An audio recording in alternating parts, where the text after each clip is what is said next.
நான் இது பண்றேன், நான் அடிக்கிறேன் அப்படி.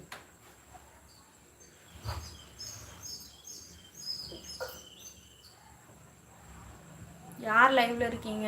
லைவ்ல யாரெல்லாம் இருக்கீங்க? 3 பேர் காமிக்குது. யார் அந்த 3 பேர்?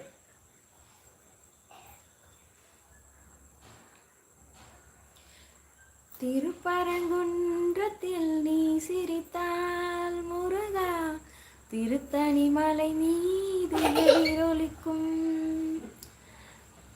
திருப்பரங்குன்றத்தில் நீ சிரித்தால் முருகா, திருத்தணி மலை மீது எதிரொலிக்கும். திருச்செந்தூரிலே வேலாடும் முன் திருப்புகழ் பாடியே கடலாடும். திருச்செந்தூரிலே வேலாடும் முன் திருப்புகழ் பாடி